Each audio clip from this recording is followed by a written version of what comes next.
many photos, 1,000 miles. Want me to catch us,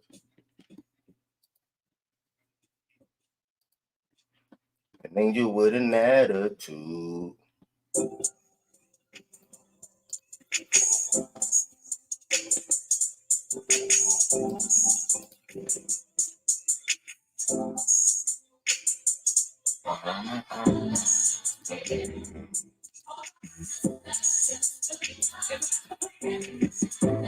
So people they get short. They get short.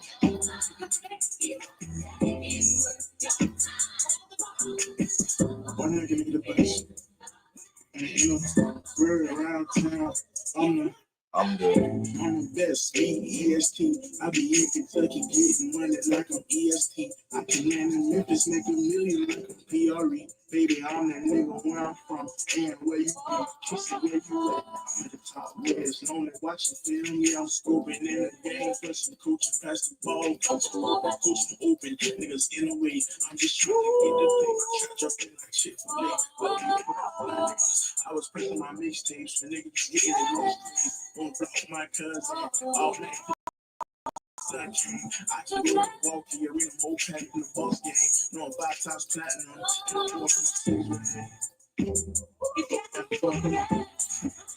You know the best shit. Oh my god. Suddenly, I'm saying, bro, this is shit you never said. This is shit you. This is the visual. Yeah, come close, come close.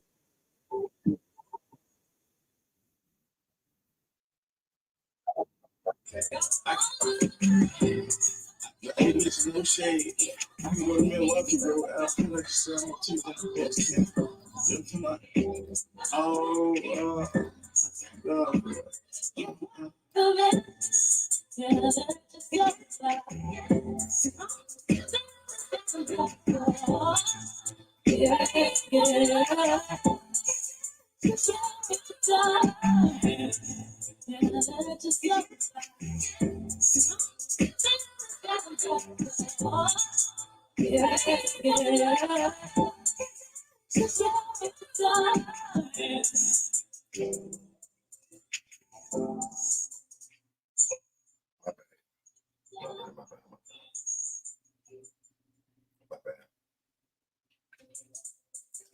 know the best is yet to come.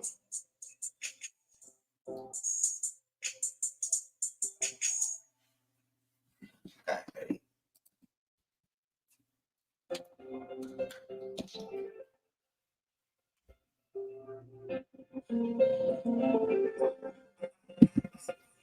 Soft down.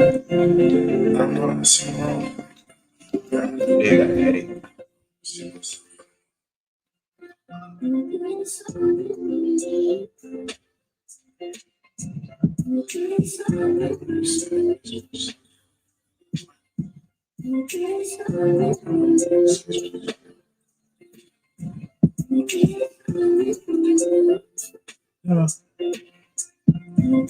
They running back in my song and it's vibing like I'm alone in this bitch. Tip for tip, I got your back cause I wrong for that shit. Tell me, is we too grown for that shit?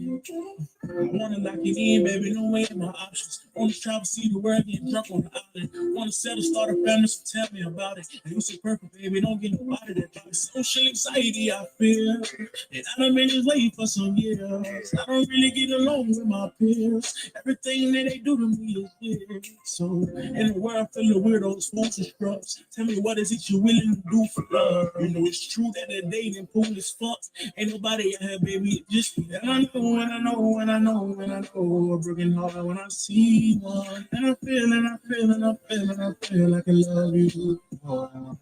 Did you know, do you know, did you know, do you know on my shoulder if you need one? When I feel what I feel, keep it real, so I'm ready for. Oh, somewhere you could be alone, you and me alone. I remember being 21 when my life had just begun. 22, many things to see and do. 23, looking forward to 24. Just me, but it ain't no love no more. 25, the time to be alive. Am I getting old? Why do I feel tired of the same old things? Same old games, same old pain. Think it's time for change. 'Cause some shit ain't like me no more. Some shit don't excite me no more. It don't excite me no more. No, it ain't like me no more. No more.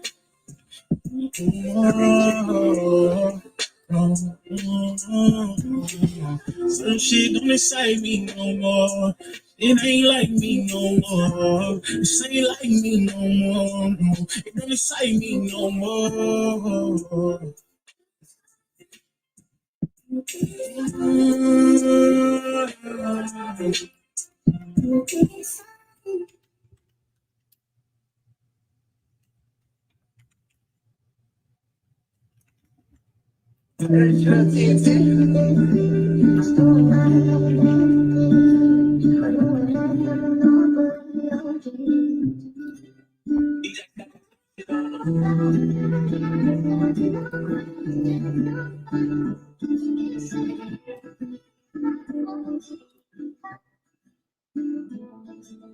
Around what time it is, so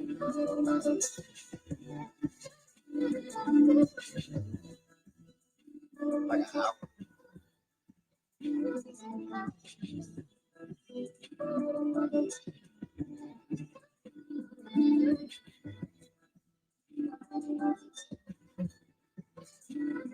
Left for dead, left to die, still survive. God, please tell me why. Do I have a greater purpose? Will I become a better person? Tell me why your phone ain't ever working when I need you the most. My phone keep on chirping. Please tell me this your joke. Full of pain, can't cope, brain broke, don't dope. Lower cane, lower dose, jagging, hanging out the window with his scope. Remain up against whoever. Fuck pain, fuck love, shit made it no better.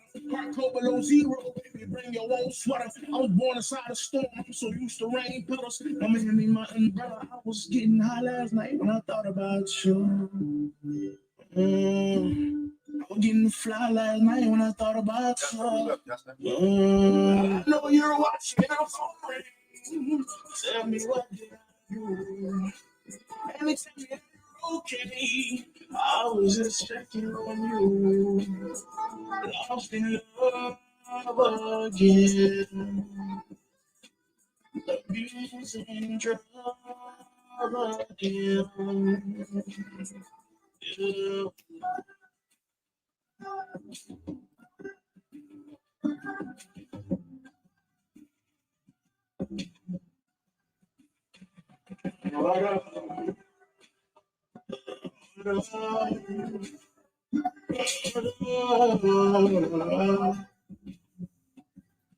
I know you're watching, I'm sorry. Tell me what did I do? And they tell me that you're okay. I was just checking on you. Lost in love again. Abusing drugs again. God, good morning, man. Justin, that's great. I ain't gonna lie. You said I go live right after the class. That's great. Good morning to every single body that's in here so far. It's never too much ride. I'm getting ready for the concert in 2 days. Good morning to every somebody that's in here so far. Welcome back to another daily Facts and Stats show, Monday through Friday, 11 a.m. Eastern Time. Sundays as well, 11 a.m. Eastern Time. This Sunday is not mandatory. Well, I did not mean to say that. This Sunday is not a guarantee for me. BJ said he may or supposedly supposed to put up the playback room for y'all before the game to talk about the game or probably best, whatever the case may be. But I may be there, I may not. I may schedule it, I may not. So we'll see. Just for this Sunday. Welcoming everybody that's in here to the best show in the world. Facts and Stats. It is a blessing to see you all in here. For the ones that's in here so far, it's also a blessing for the ones that's going to replay the show today. Listen back to it on YouTube. It means a lot. Make sure you hit that subscribe button if you don't subscribe already. And now to the next thing. It's flashed on the bottom of the screen. If you are in here, you already subscribed to the platform. Make sure you all hit that like button. Make sure you all hit that like button on the video. That also helps the algorithm out for more people coming in here. So make sure you all hit that like button on the video. That also helps the algorithm out for more people coming in here. And if you don't subscribe, why not subscribe? Live every single day at 11 a.m. Platform that mainly just talk about sports, and also it was an open mic to anybody to come on and talk about sports as well. Don't really think you can get anything much better than that. Outside of just being in here, there are numerous ways you can extend your support for Facts and Stats. Being in here is having your support or showing your support, but you can extend that. As of last week or so, you can become a Facts and Stats member. Join the community that we have on YouTube, or that slowly but surely want to build. To join, you have to be on your desktop. So when you're on your desktop, you just say join, you'll join. You can join as a level 1 member, level 2 member, level 3 member, whatever you choose. You'll have customized perks, emotes, emojis, things of that nature that you can send in the chat that regular users probably can't send. So that'd be really good to go starting next week. But we already have like 16 members or 17 members or so that signed up this week so far. So thank y'all. Outside of becoming a member, you can send super chats, super stickers, super thanks, showing your appreciation for the show, or also showing me some love for what I'm doing and hosting the show. So there are 4 different ways that you can extend your support for Facts and Stats outside of being in here. Next would be the website, but that's a work in progress. As far as the pro side of things, it's a work in progress. Also, you can follow the platform you can follow Facts and Stats on other platforms. My bad. Twitter, Instagram, and TikTok is all at Facts and Stats _. I mainly post on Instagram and TikTok. When I drop a new podcast episode, you'll see clips from that episode distributed to those platforms. And the Twitter is mainly letting you guys know where the show will be live at today. Whether that be playback and YouTube, whether that be YouTube without playback, et cetera, et cetera, et cetera. So it's at Facts and Stats _ the platform that you can follow me on. And last but not least, the last platform that's utilized is Playback. Playback.tv/Facts and Stats. It was a hell of a time in there last night.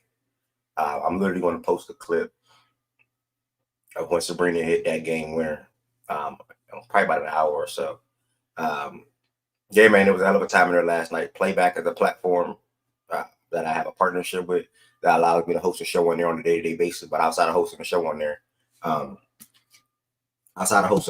we also watch live games together, whether that's baseball, whether that's WNBA, whether that's NBA. We watch all that together in playback.tv/Facts and Stats.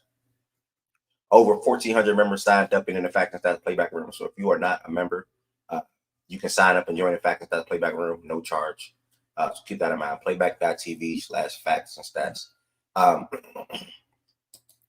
Josiah not in the building today, unfortunately, man. He said he can't be here on Tuesdays and Thursdays. He said he can't be here. Ashy hands. What are you talking about?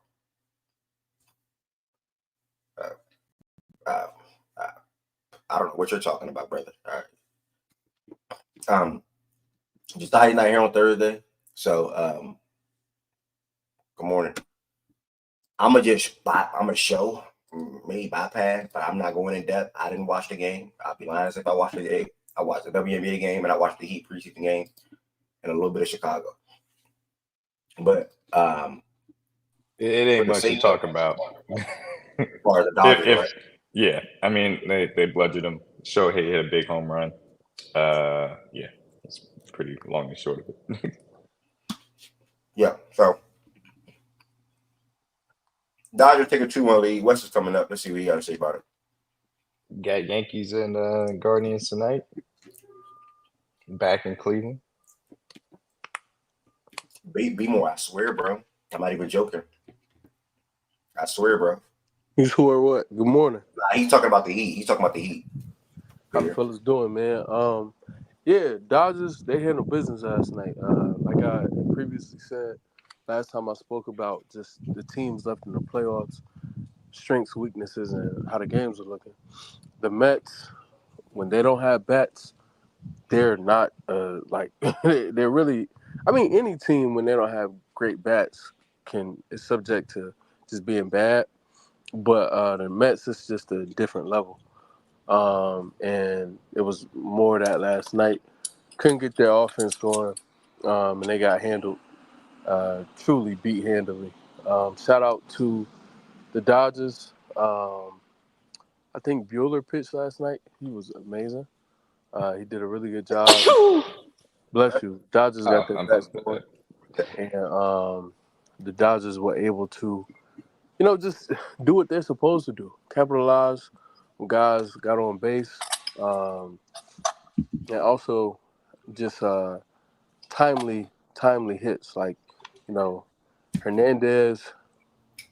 I don't know. Like Teoscar is Teoscar, but Kike, I don't know what's up with that nigga, bro. But he comes through every postseason. Like he's a different player. So he had his 2-run homer. Then Teoscar Hernandez got a 2-run homer. Now Otani, who's been like legit awful, aside from people being on base, it's like he turns into the best player ever when he has runners on base, and when he doesn't, I say player, best hitter ever. When their runners are on base, and then when they aren't on base, he's just kind of up there, I guess, not knowing what to do. But again, had runners on base, hit a 3-run homer, mammoth shot. And then Max Muncy joined in on the party after that, hit another homer. So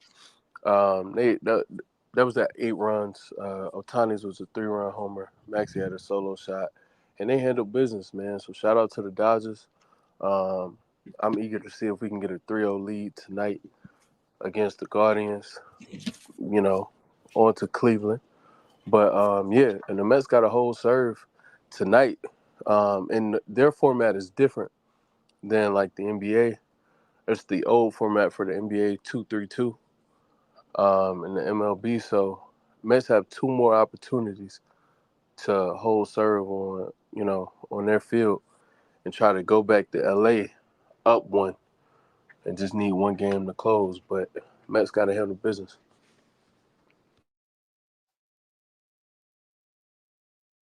I heard you, bro. Appreciate you. Coming up, baseball talk real quick. What did you say about your game today? Oh, and I also had a question. You said, what did I I say don't know about our if game? the Dodgers, as far as like organization standpoint, is the Dodgers and Yankees potentially meet in the World Series like the Lakers and Celtics meet in the finals? Sure. You can say that. Okay. The only pushback is that I'll say We don't this. have as much history. Yeah. But yeah, go ahead, D-Mac. He was about to speak to it. No, I was going to say it definitely is obviously, LA, New York, massive. Two of the most, visible franchises as well. I will step in here as a Cardinals fan and say we have more championships than the Dodgers. Us than Yankees, the only ones with double-digit championships. And we've actually, been in the World Series and had that history. But there is a specific aspect of Dodgers and Yankees meeting because the Dodgers used to be in Brooklyn and the Yankees, they would have some, World Series in which they would meet up as well from that standpoint. So there is a level of history as well that goes far back in that aspect. But look, from a visibility standpoint, Dodgers Yankees meeting up, it's like evil empire versus evil empire. And it'll give a lot of headlines for that from that aspect for sure. Crazy. Wow. Whoever subscribed today, thank you. It means a lot. Be more. Yeah, this is the conference final for the World Series, basically. We got 4 subscribers away from 600. Also, if you already subscribed, make sure you like that video, y'all. Like the live stream. Also, share the live stream. You know anybody that live to talk sports, listen to sports, whatever the case may be, share the live stream. Sorry. Playback messed up one of my videos, man. I'm mad, dog. I have 5 more teams to upload. Make sure y'all check out the What's Next series on YouTube. It's a playlist, so it's easy for y'all to locate. I'm gonna go ahead and jump to what will be next. I'm gonna give y'all a little show. Yeah, I'm talking to the customer support about it. One of my videos, I can't download it. It's missing they're missing 3 hours of the show. So this is the schedule for today. Also, why following on Twitter is so important, and also the YouTube. Mike, what's the word, Mike? following on Twitter is so important because I always will tweet the order of how the show is going to go. I don't just scramble this stuff around and tweet it all out. It's always in order. As you can see, we started off with playoff talks, and also I always would type the YouTube out or playback room out how it's going to be as well. So next, I know this was going to be brief, so that's why I put it second for a reason. I don't got nothing to say. I'll be lying if I say I got something to say. I got nothing to say about this game coming up.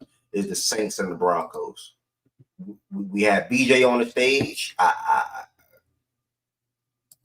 BJ, talk to us, man. Y'all got like fourth, fifth stringer wide receivers playing tonight.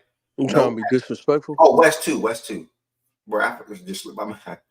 We got no P2 tonight. So I mean, y'all too. Y'all don't forget you started the season 0-2. Humble yourself. Yeah, y'all was asking me a lot of unnecessary questions. Oh, y'all play this? Y'all play that? What if y'all fall to this? What if y'all fall to that? Now I'm not. No, we were holding you all accountable for not. I'm not really hearing that. You know what I'm saying?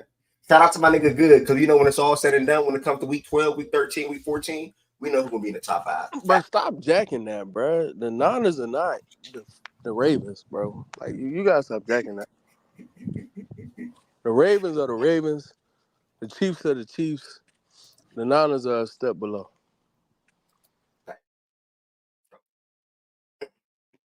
Okay. You really should be shouting out the Lions. Shout out Jordan Woods. Excuse me. Wilson is a Patrick. You got the Lions being the Niners this year? The Lions, it's tough because they lost Hutch, but if they go without get Hutch, it Max, wouldn't be a question, right? Yeah. If they had Hutch, I would pick them over the Niners for sure. Last year they should have won that game. Like, granted, they didn't handle their business, but they should have won that game. We all remember. So, yeah, I'm gonna take the Lions, especially if they can get Max Crosby. Like if the Raiders move off of him, and yeah, I'll probably leave it to the Lions. I like the Vikings, but I don't think they'll be better than the Niners when it matters most. You know, if they were to meet each other. You want the Vikings, right? Okay. You said what? You said the Vikings? I said I like them, but I don't think they'll be better than the Niners when it matters most. Yeah. Okay. To the game tonight though. One, are you watching? Well, you are definitely watching it. When I see you in person, you were watching a terrible game, and you were locked into the game too. So you most likely watching this game. But I mean, what are you looking forward to? What can you say about this game tonight, man? I mean, it's a lot to look forward to. What you mean? We have a rookie quarterback who's the franchise quarterback, regardless of how the fan base feels about it. So I want to see if Bo Nix is, continuing to improve. I want to see. The key thing I want to see him be more accurate. He was pegged as the most accurate quarterback, along with J.J. McCarthy coming into the draft, and I don't think he's lived up to that at all. So I want to see him be more accurate. The processing, going through his progressions, his reads, I'm not worried about. Just I want to see him deliver good balls. If he can do that, I will be happy. I want to see him keep the ball out of harm's way as best as possible. And I want to see our run game, man. Like, Javonte had 2 solid weeks, thought he was headed in the right direction, and then he fumbled last week and kind of got iced out the game. Like, they didn't give him another carry after he fumbled. They did. He still played, and he caught a few passes, but in terms of getting any work out of the backfield, not a single carry after he fumbled. So I want to see if he can rebound and if he's been able to earn some of that trust back, or maybe Sean's just done with him. Who knows? But I would like to see our run game, do whatever. And I just want to see our defense continue to play well, continue to do what they've been doing. Hopefully we can scheme up some shit to make Spencer Rattler, kind of confused and kind of throw him off his game. I think Olave's back tonight, right? He out. Oh, Olave's out. So yeah, that bodes well for us. No Olave, no Raheed. I think it's Raheed Shaheed. I think that's his name. If it's not, excuse me. But yeah, so they're down there. That's Top fine. two weapons in the Yeah, passing he's game. out too. You said what? Shahid's out too. Yeah, I just said that. So yeah, they're Okay. out. They're down there. Top two weapons in the passing game. Obviously they still have AK. He's been amazing, but yeah, there are definitely some things to look forward to. I think from a Broncos standpoint, and for the Saints, I mean they just want to see their rookie quarterback continue to get reps and see if he can, build off of last week, in which, for his first game ever, I think he looked good. You know, especially as a fifth or sixth rounder, whatever round he was picked in. So yeah, that's my take.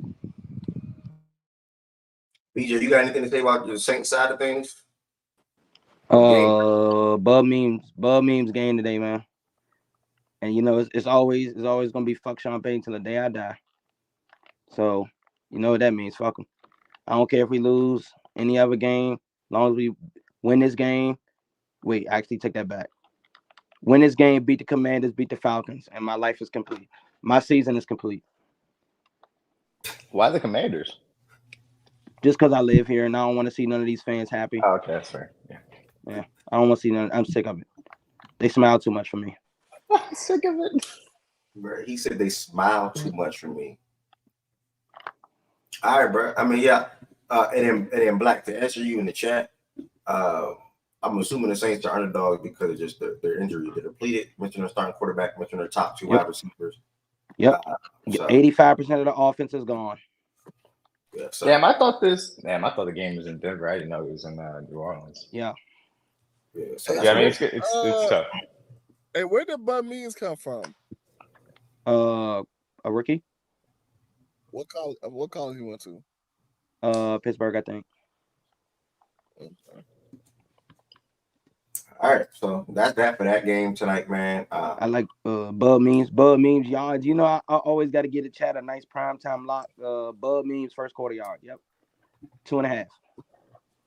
2.5. Yeah, that's crazy. Oh, the Jawan Jennings first quarter yards at 1. Jawan Jennings first quarter yards at 1. Jawan Johnson. All right, Bub is wide receiver 1 tonight from Ari in the chat. Oh, from Risha in the chat. Risha, fuck Risha, no, never mind. All right. Saying Gibb, London, Allen offers. Well, I'm not included in that. I know damn. I don't like Jordan Woods. Yeah, I'm not included in that though. They don't trade me for shit. What about I say? Jawan Johnson game, okay. Yeah, Jawan. I ain't gonna lie. It's look. If you got a couple extra bucks, bro, I'm trying to tell you, you can find some nice decent lines out here. No matter what you use, it's some nice decent lines all over the place. Two of them lines is really actually crazy if you think about it, because there's no way in a whole football game your number one option doesn't get 30 yards. All right. Good luck to the Saints and Broncos fans tonight. I highly doubt I lay my eyes on that game tonight. If I do, it'll probably be a quarter. It's just like some game-winning drive or something like that. Not Black. I can't stream football games, only NBA, WNBA, and baseball. So yeah, that's it. That game will probably be on in another playback room that I will tell you about, called that after play. Well, damn, that's a crazy game to have a watch party for. I'm not gonna lie, but yeah, either or. I mean, here nor there. Now we move into the big thing. The biggest thing that took place yesterday. I mean, I still can't believe it. To see your favorite player hit a shot like that on a stage like that in a moment like that. That's some shit you never forget about. Like, that's some shit you remember for the rest of your life, and I'm sure she'll remember that for the rest of her life. But I'm talking about Sabrina Ionescu hitting a ridiculous game-winning 3-point shot against the Lynx last night. I'm talking no screen. I'm talking Hezzy with the offhand, the left hand, step back from the low go, bang. Like, I mean, it was ridiculous, bro. To the whole entire game. I'm watching it, and if you were in the playback room, you know I am not bluffing. If you was in the playback room last night, you know I'm not bluffing. Liberty got the win 80-77 last night. I want to say they started off terrible. As you guys can see, the quarter by quarter, 28-18 in the first quarter. Maintained or pretty much played at the same level as them in the second quarter. Turned things around in the second half. I'm watching the game. And the whole first off, to point to the first quarter, they riding their momentum. They riding their crowd momentum. I admit, Minnesota was packed last night. It was rocking. It was lit. They was in their white shirts, whatever the case may be. And we seen Kayla McBride come out and hit like 3 threes in the first quarter. How many did she hit in the whole entire game? She hit like 3 threes in the first quarter. I can't make this shit up.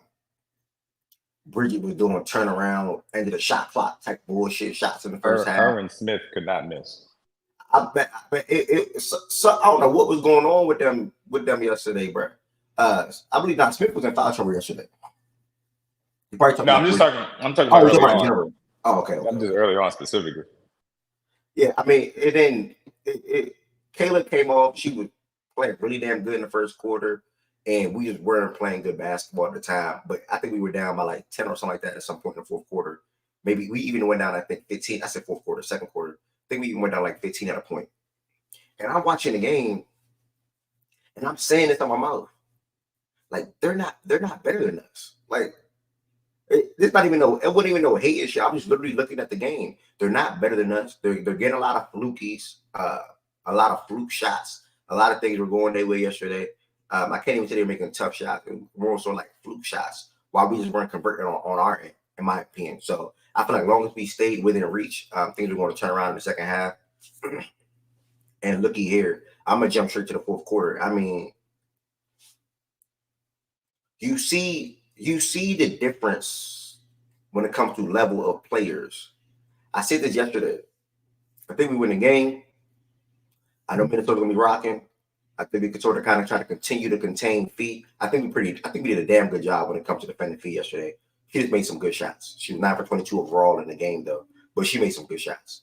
She had 22 points. Which she always is. Yeah, she gonna make some damn good shots. But Stewie, like, this is why she was always viewed as one of the best players, one or two, right? If you want to say, obviously now people say Asia, but probably about 3-4 years ago, people were saying Stewie or Asia, or even 2 years ago, Stewie or Asia, right? But she showed why she is viewed as the second best player in the league. I know some people having feet trying to wink at that, maybe even myself. But yesterday, that fourth quarter performance was insane. I mean, it was literally insane. She went a point in time in that fourth quarter, scoring 13 straight points for the Liberty, while getting numerous blocks on the other end and steals. I mean, to look at her box score, 9 for 20, 4 blocks and a steal. She had 30 points and 11 rebounds. Ridiculous. And she was 10 for 10 for the free throw line. I wish she was perfect for the free throw line in game 1. It wouldn't be a game 4 on Friday. It wouldn't be a game 4 tomorrow. She really should have been a 3-0 sweep, respectfully. No disrespect to the Liberty. I mean, Lynx. And then my girl. She was not having her best game last night. I'll be completely honest. But I kept saying in the fourth quarter, Sabrina, I trust you. Take them shots. I trust you. Take them shots. She hit a big 3 the first time, I think, on the right wing. And then she came back again, and Stewie hit her after driving to the basket. Stewie hit her. She pump fake, got Kayla jumping, scooted over. The shot went in and fucking out. It went in and out. She almost knocked it down. No biggie. I had no problem with the shot. No biggie. And then she came back and obviously hit the game winner. She finished the game with 13.6 assists. She was phenomenal. Phoebe was really damn good. I'm glad that her injury wasn't nothing serious off that hard screen. And man, we just have a hell of a team, bro. I want to give Lainey a shout out. Lainey was she guarded Courtney Williams the whole entire game, damn near. She held Courtney to 4 for 14. 4 for 14. She still had 8 assists and 12 points. But if she's not effective, it's gonna be hard for them to beat us, in my opinion. Kayla still performed well, in my opinion, in that game entirely. 5 for 9 from 3. Fee was fee, but man, this was a beautiful game, bro. This was a beautiful game, and we literally witnessed 2 players take over. 2 players take over. Sabrina and Stewie took over the whole entire fourth quarter. John Quill, I gotta give John Quill a shout out. Oh, how I forget John Quill. John Quill hit Quill, give him hell. Quill, give him hell. She hit one of the biggest threes of the game in the fourth quarter. One of the biggest threes of the game in the fourth quarter. I think we were down by 4 points or so when she hit that 3. And we needed something. We needed something. And she knocked that down. And you got to have a lot of confidence in your game and yourself to do something like that. And the 2 biggest reasons why we're here today, or why we're at this point today, is because of our 2 biggest acquisitions last year, John Quill and Stewie. So it's a blessing, man. Hopefully they get it done tomorrow. After they can get it done tomorrow personally, I just think the Liberty are just a better team when you look at the Lynx and you look at the Liberty, because whatever they can do, I know the Lynx are viewed as the best defensive team in the WNBA, but the Liberty play damn good defense as well. John Quill, Stewie, Laney, and even Phoebus, they all play good defense. And Sabrina's not a slouch on that end, in my opinion. So I was really impressed with the win yesterday. I was really impressed with how they stayed composed. They didn't get rattled. That was one of the main things that I noticed. Even off of turnovers or missed shots or whatever the case may be, they didn't get rattled. So great win overall for Liberty, bro. I'm gonna see what D-Mac got to say about it, and then yeah, man, anybody else? Yeah, look, I mean, you did a good job kind of running it down. It was just that start and, changing the series venue. You knew that their role players were going to come out hot. The defense was going to be rocking. They had the energy of the home crowd, and they certainly were balling out accordingly. And you got to give them a lot of credit for the shots that they were making, because they weren't easy shots, but there were shots that they were making on a consistent basis. Really, what stuck out to me, I'll say, on their side, their defensive rebound stepped up tremendously from where it had been in the first 2 games. We could not find those second chance points early on. And it made it a little bit difficult for us on the offensive end. And it was out of sync because what our offensive engine has been the entirety of the year, what's allowed us to use the length specifically in lineups, that's been really the best lineup in the W the entirety of the year, is Sabrina surrounded by obviously John Quill, Brianna, Fee, and Laney, or, some coordination of that, because during the regular season, Laney was in and out of the lineup. But Sabrina did not have her best game to start out. It just was a struggle. Fortunately for us, Phoebus came out hot. And I want to give a specific shout out to this woman, because she had a rough start to her career at the Liberty. She had an injury early on. We took her early on in the first round a few years back, and she came up huge. Naira Sabali. I mean, she was a physical presence. She brought the energy. She rebounded. She gave us a little bit of offense as well. She matched the things that Hines Allen was really doing to throw us off as well. And with Stewie kind of with some early foul trouble, John Quill, of course, needed to take a rest. What she was able to come in off the bench and do was incredibly important for us. So she deserves that shout out from that standpoint. They kind of were able to keep us in the game, keep it close enough. And this was a masterclass from Stewie, really on both ends. The blocks that she was able to have on a consistent basis were impressive. And then, obviously after game 1, I had tweeted out about her choking, and that's just the reality of the situation. She did. She should have made that free throw. She obviously missed the game in the layup, but this is one of those games, because game 2 was solid for her, not great. This is one of those games in which you stamp yourself of, I'm one of the best in the league. I'm going up against one of the best in the league. I've got to perform as that level, and that's exactly what she did. She had a spectacular game. She's a champion for a reason, and she's trying to bring that championship to the Liberty, and this was a massive, pivotal performance for her to do so. And there's a bunch of other shout outs. Laney made some mid-range shots, continue to play great defense. So Courtney, like you pointed out, we needed that badly to be able to kind of, make it not as easy for them to get those easy shots as well. Phoebus brought her normal level of just being solid in any aspect. She made some threes. She played good defense, continued to rebound it, was the offensive connector.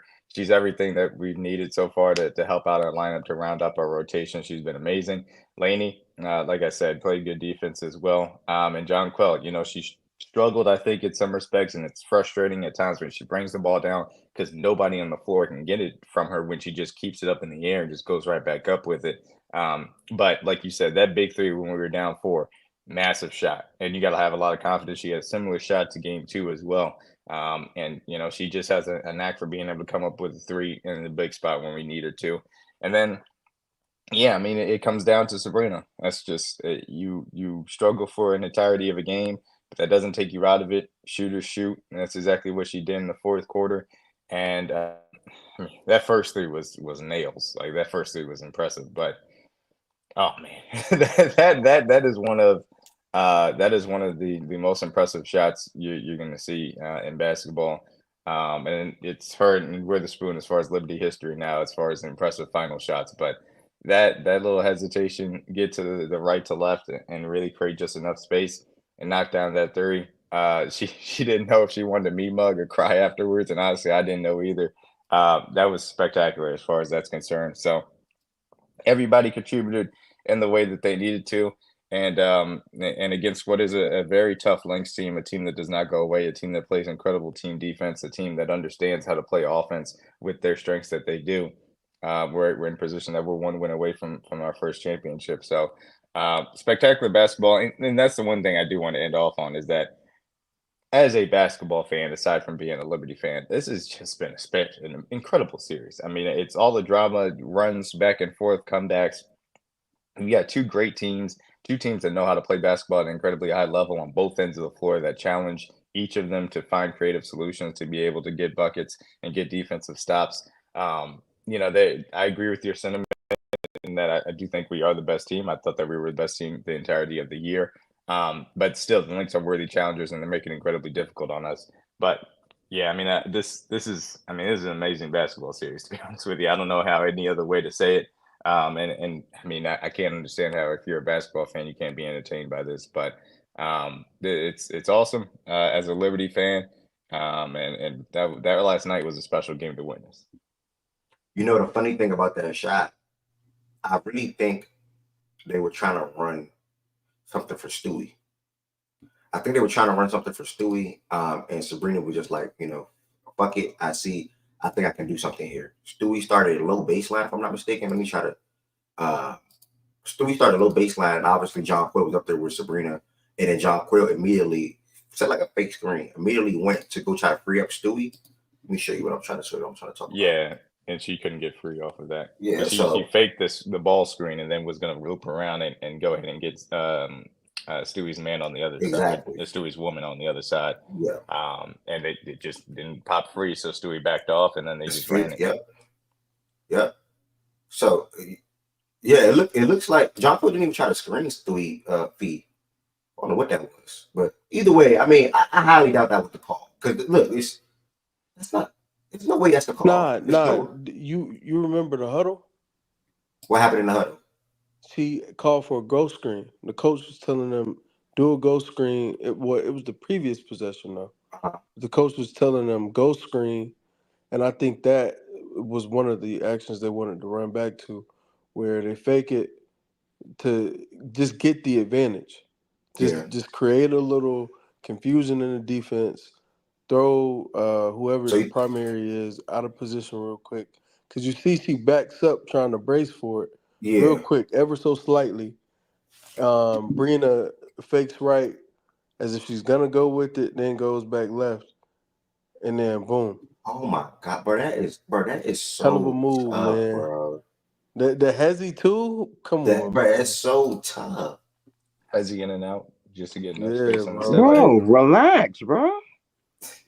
Like, I don't think that was a great shot. Shot. That's a big shot. And she was 4 for 12 going into the shot. Don't forget that. She hit a big game winner, okay?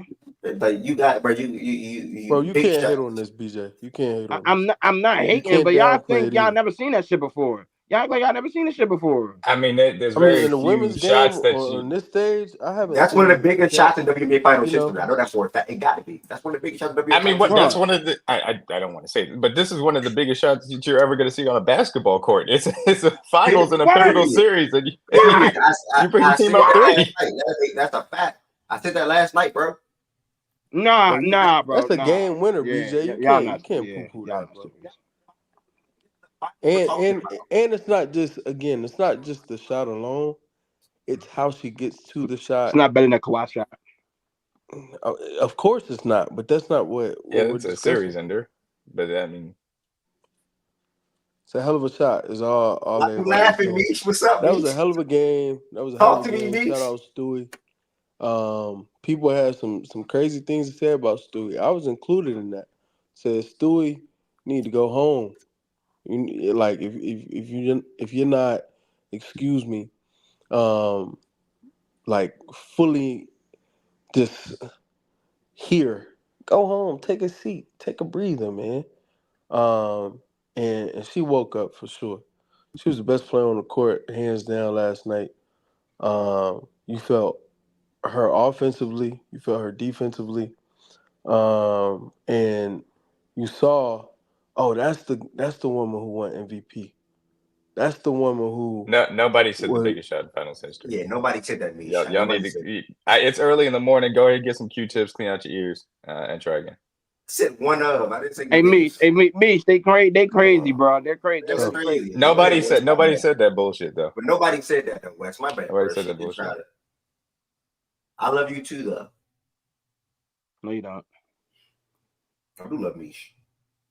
Mm-hmm. Nobody said that the biggest. That's not true, Mish. That's literally a lie. Nobody said that. Well, no, nobody said that. Nobody said that up here. Nobody said that. And it's literally on YouTube. You can literally rewind it back. You can literally go back right now and see if Maybe she's confusing that with me saying that's the biggest shot I've seen. In the WNBA finals, but again, I made it specific to me because I haven't seen all the WNBA finals. It's very actually limited for me, so maybe that's what it was. So I'll take accountability, but I still didn't say that's the biggest ever. I was just saying that's the biggest one I've seen. Yeah, I remember that up too. Yeah, man. I mean, overall, man, listen, they have a chance to close it out tomorrow. I think through these first 3 games, I think it's clear as day. So you can see, in my opinion, you can see who the better team is. Phenomenal starts by the Liberty in game 1 and 2, but the Lynx, like D-Mac said, worthy opponent, should be here, and showed that throughout the regular season and in the playoffs. While they're here, at the end of the day, the end goal, the WNBA finals. But I mean, they met their match. And this Liberty team, in my opinion, is just too tough to beat. And I'm not trying to get ahead of myself. It's only 2-1, still 2 more games to be played if necessary. But boy, that is a tough team to beat. Because you got John Quill in the middle with her side. You have Stewie, who hit 2 big threes in the second half, by the way, as well. Could have been in the fourth quarter, but 2 big threes, I think, in the fourth quarter, by the way. Forgot to point that out. 2 big threes, like literally big threes. One was a pull up at the top of the key type joint too. I'm like, damn. Yeah, she walked into that joint. I was like, damn. I was like, oh my. And then you have Laney she never best offensive game yesterday, but she did in game 2 where it mattered, right? So you have Laney, the defensive stud that she is, and then Phoebus, man, she like D-Mac. She does what she needs to do on a game-to-game basis. You never have to worry or question anything about Phoebus at all. Yep. I think that we do need to start calling out them damn screens because you can't keep getting a kill. That was this damn series alone. I agree. Rush Bears. I don't know Rush Bears. This is a close series. They're still close. Yeah, I mean, you game 1 was a fluke though. It's not a fluke. The Lynx deserved it. I can argue should have won that game last night. I won't call it a fluke after last night. Yeah, they're a hell of a team, man. And no, this series is not over. You got to go out there and take it from them because they ain't gonna give you anything at all. You got to go out there and take it. So it's not over with. But look, like you said, Ev, this is a hell of a team. This is a team that I thought you put together to win a championship at the start of the year. I didn't think anybody could match our depth. I don't think anybody could match our star power at the top. And even though we've gotten a few surprises along the way, because I didn't think Phoebus would play to this level, but the fact that she has been incredible. This is what the team was built to do. So go out there and win a championship. We have 2 top 5 players in the WNBA. That alone makes it in itself tough to beat. In my opinion, however people rank Sabrina. But in my opinion, she's top 5, top 6, wherever. So, yeah, man. I mean, great game last night. I hope everybody tune into game 4 tomorrow. That start time is 8 p.m. Eastern time. So 8 p.m. Eastern Time will be in playback.tv/facts and stats.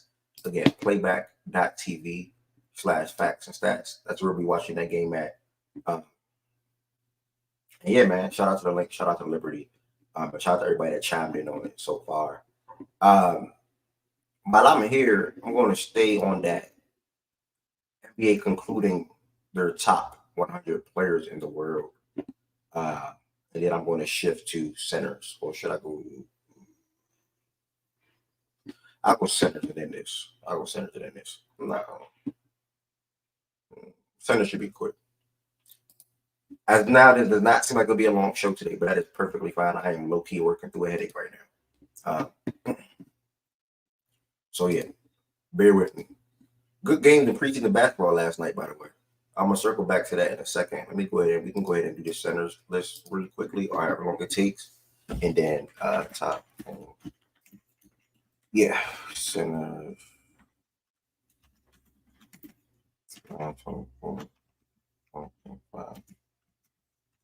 Same thing as all the other positions. Who do you think will be, or what do you think the top 10 centers will be at the end of the season? At the end of the season, 10, 17. Let me think that. And if we can do that as a collective, this is not. I don't think this is part of the centers. This does not need to be individual, in my opinion.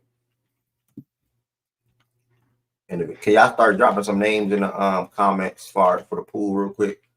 I know Bam AD. Can y'all drop some names for me? Cat, Rudy.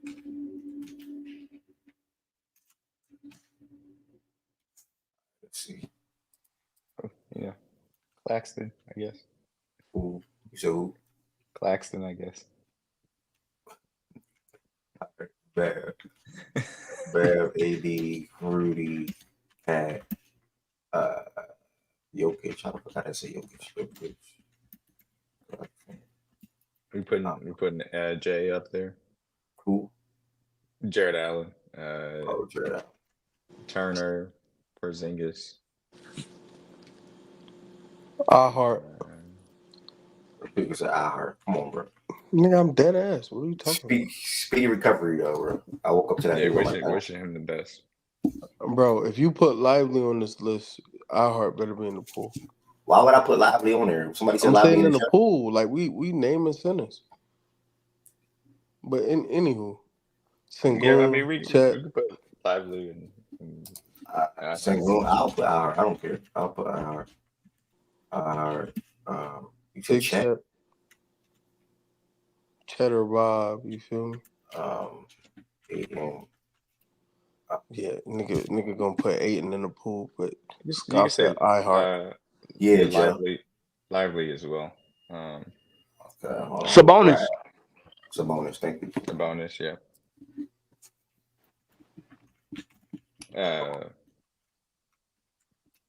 Yeah, I assume. Did y'all put Triple J on the forwards list? Or? Yeah, he's a forward. Yeah. Looking at the team. And then Wemby, I assume. B, what are you talking about? You like Lively? Yeah. I didn't know you like Lively. Wemby is definitely playing center this year again. B likes Lively?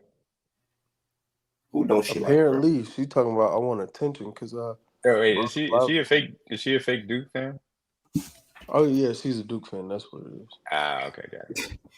He said fake Duke fan. I love B to death, but you can't be a Duke and an Alabama football fan. Like that's fucking insane.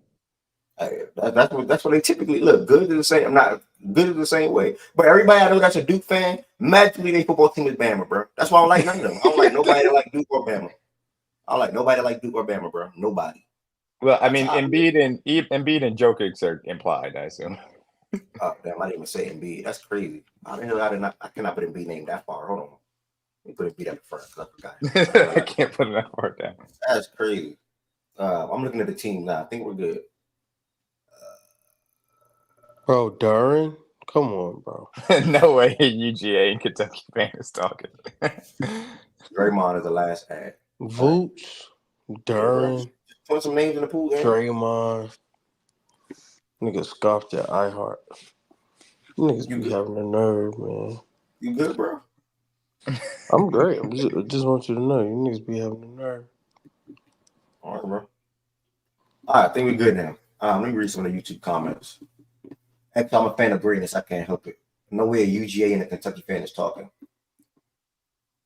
There's context around me, though. I became a Kentucky fan before they were the biggest thing in the world. Most Duke and Bama fans became Duke and Bama fans when they were literally Duke and Bama. Like, come on, bro. John Wall put Kentucky really back on the scene. That's when I became a fan. And UGA, I already know that story. Bro, no love for Zubac? That's crazy. I thought Zubac on there, bro. Let me read some of these comments. Wendell, I was thinking about Wendell, but I'll just throw him on there because you became a fan when John Wall got there, same as everyone else. At least I didn't become a fan after his season. As long as he was doing this, cool with me. What's the Georgia story? I moved to Georgia. I moved to Atlanta in 2018. I didn't have a college football team, and when you live out there, all you see is Georgia Bulldogs, Georgia Bulldogs, Georgia Bulldogs. So I like why not become a fan. I didn't ever plan on moving from there, so that's why I became a fan. I was there for like 5 years. No, you can't get Walker Kessler off.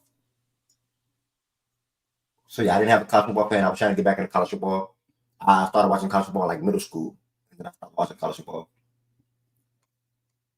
I don't want to tell you my first real college football team. And then you want attention, was good morning.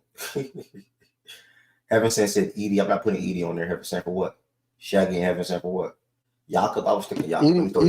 Edie stamped over niggas like Wendell and Duran and Vooch.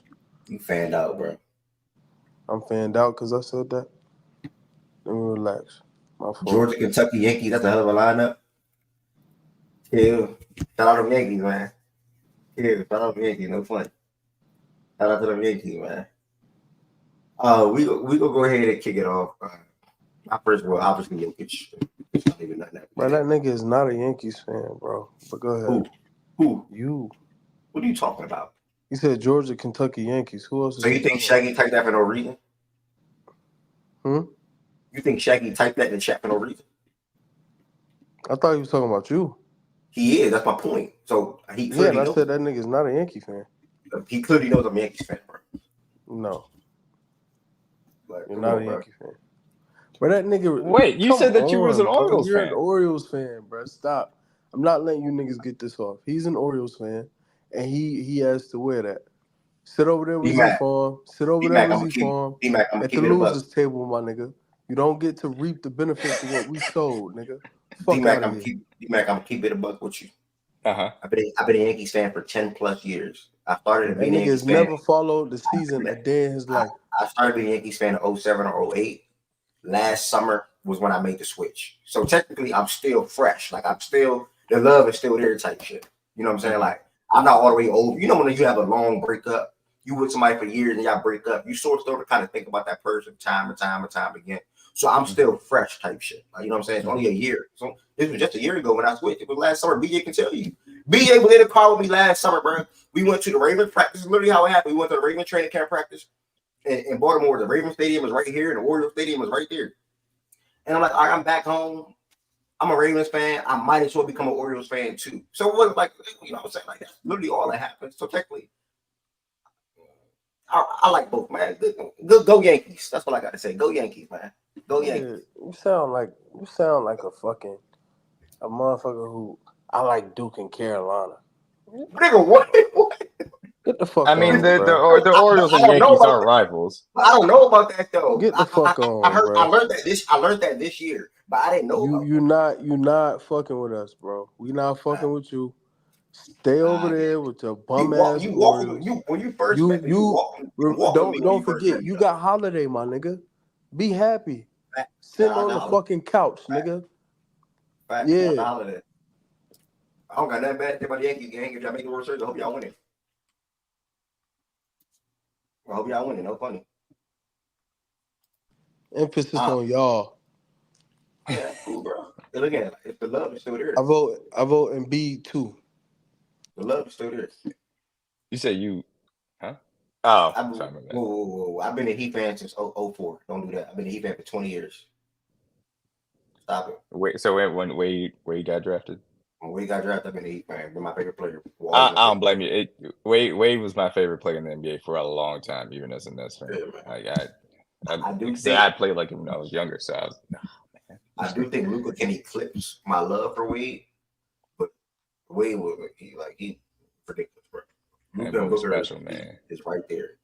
I agree Embiid too as far as being two. Well, this season, are we sure? No, I don't agree with that. I'm going AD as far as this season. This is this season thing. You think by the end of the year, West Embiid will be better than AD, only playing like 40 something games or so? You said playing 40 games? I don't think Embiid plays 60 games this year. 40, 50 games. That's fine. Embiid, every time he takes the court, is a better basketball player than AD. I'm not doing you didn't play enough games, so I'm not going to say you're better than a player you were clearly better in when you played basketball. Every time he takes the court, is better than AD, bro. AD not fucking with that nigga. Can't hold jock strap, candlelight. Fuck all that shit. Be more talking about. I know he in the chat typing crazy shit with Embiid. Nigga. Nah, be more typing crazy shit. I got AD just behind Joel, so I think that's fine. But I'm not mad if people prefer AD. To be honest with you, I don't think that there's a gap personally, even though I think Embiid is better. Or is that conversation as well with Bam? Anybody got any pushbacks? Okay, so we're good. What's your pushback? Pushback at 4?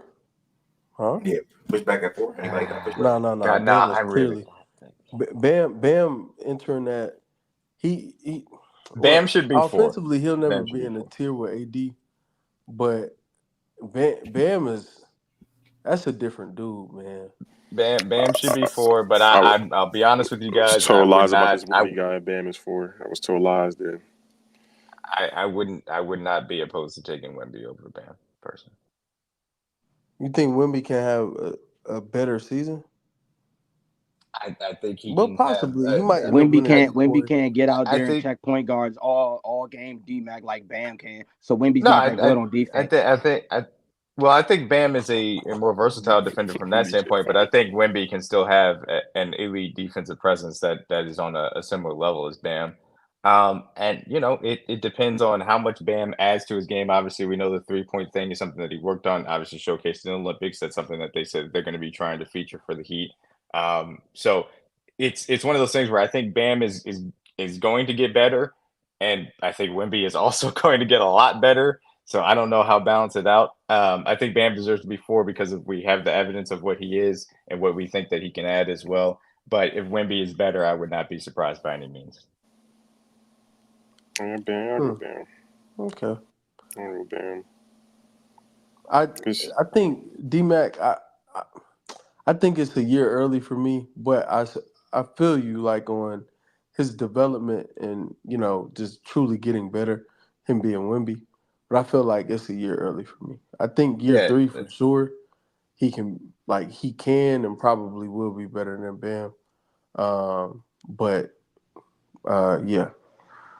think that's perfect. No, I think that's perfectly fair. It might be a year early, and I think year 3 is certainly a reasonable projection, a safe projection. But yeah, that's just my thoughts on it. Yeah, my personal vote for 5 actually is Wemby.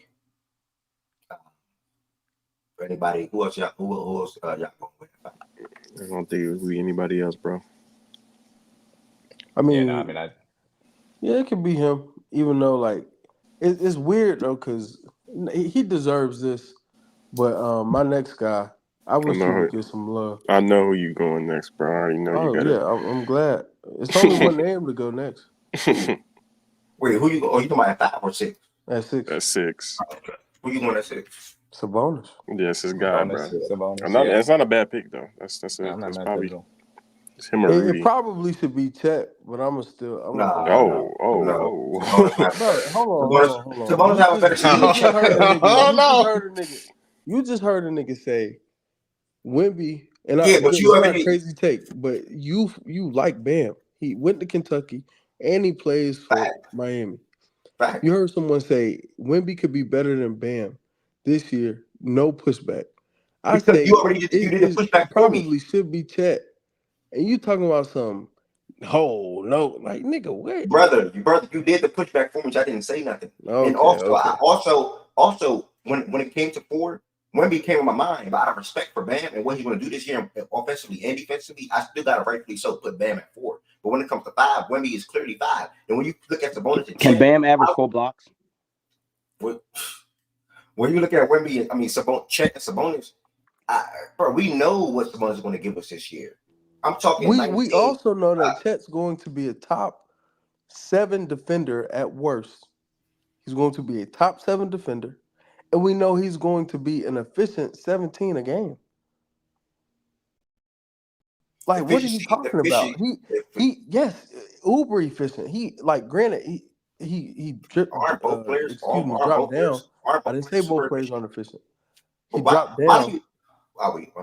Go ahead, ask your question. Why do you bring up the efficiency standpoint as if it's like some separator when you're talking about players? Because I didn't say it's a separator. It's actually something that aids in how good a player should be, like the air in which a player should be seen and viewed in or as. Like that's just what it is. Niggas look at 17 points per game and try to scoff at it. But when you're averaging 17 and at one point in the season, he's averaging 17 on 65% true shooting. Nigga, he was really.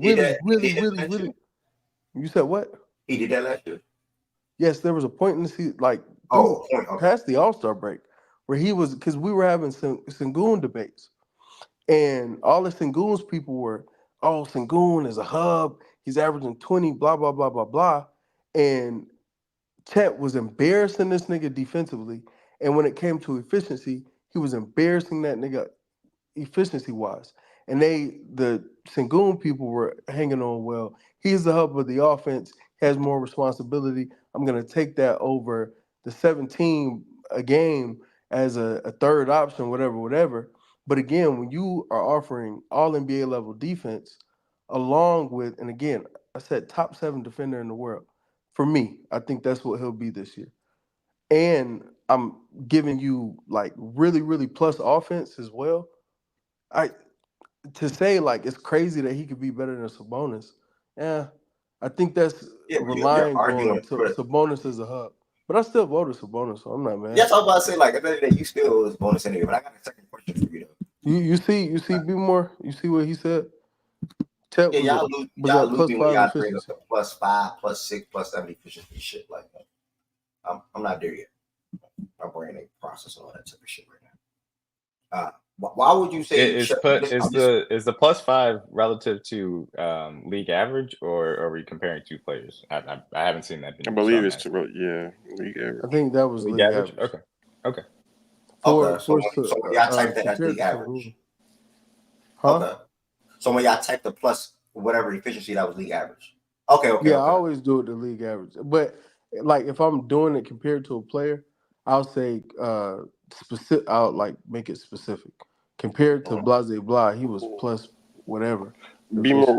What are the deviations with that? Be more, because is 5 percentage points just because of the way it's calculated, 5 percentage points in true shooting versus like another stat. Is it the deviation different?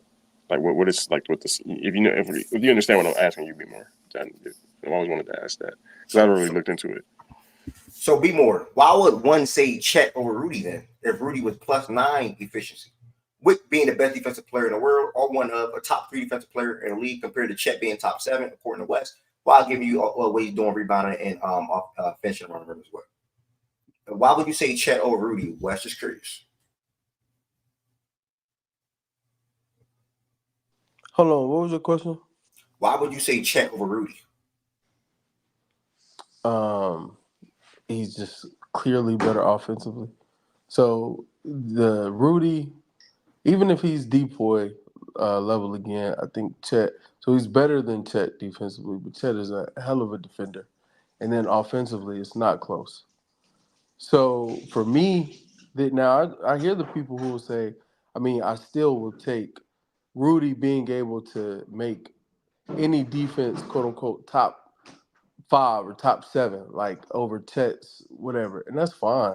But again, a player who's an amazing defender and who's really an amazing offensive option as well. He can't be a number 1, but he's a second-year player. So I don't care. Like, I'm not even – I get he's been in the league for 3 years. He only played 1. It's his second year playing, and I don't need him to be a hub. I don't need him to be a number 1 option. I know, though, in his role, he's plus efficiency. He's averaging 17 a game. He stretches the floor. He can do the DHOs. He can also attack a switch or a closeout. Like, Chet's really, really good offensively, and I think people just scoff at him because it's, oh, you're the third option, and, oh, you average 17 a game, as if, like, it's not impressive. And by the way, I was chat. Jalen, welcome in, Jalen. I don't think I've ever seen you in here. Appreciate you being in here, bro. Welcome to Fact and Stats. I would personally say Chet over Rudy. I was just trying to see how I use the arguments. Obviously, the main argument would have been the offensive side of the ball, with both guys still being good defenders. So that's pretty much all I was trying to say. Also, there's an insane impact as a true stretch big. There's only a few true stretch bigs in the league. True. We don't have a lot of stretch bigs in the league, to be honest with you. Now I think about it, bro. We don't have a lot of true stretch bigs in the league. Porzingis, Chet. Come on, Cat. Talk about it. Porzingis, Chet, Cat. That is a weird place to be in the modern NBA, isn't it? Are we calling Miles Turner stretch big? I guess you can say Miles Turner to stretch big. Miles Turner, so that's 4.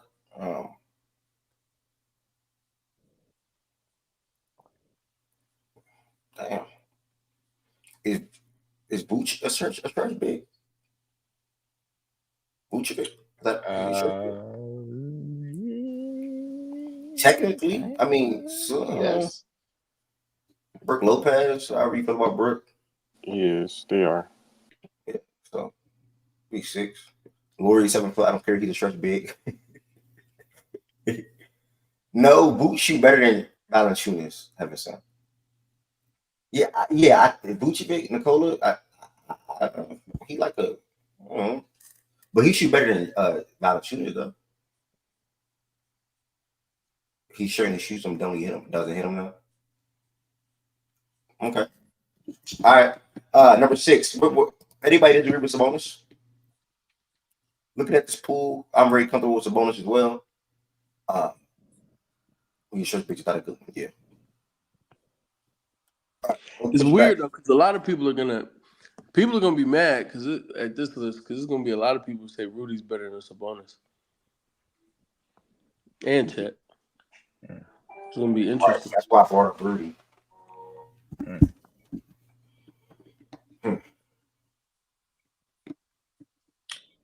I mean, I wouldn't subscribe to that, but I can see why it make people mad about it. I guess because of the defensive impact. Eastside don't really care who gets placed after this. All right. Wait, so I mean, Sabonis should be 6, right? I guess I think that we all landed. Yeah, I don't really. I have a hard time pushing back to anything with Sabonis being 6. I'm not putting odds up there to have to play with me. No point. That's like you just eating breakfast, and I say, "Yeah, B, go eat a sandwich." You just ate. You're not hungry. I'm not throwing his name up there for no reason. No point. Has there ever been a player in NBA history who both a better protector and a better shooter than Chet? Okay. Yeah, you're a super Chet fan. What, you got an answer to that question?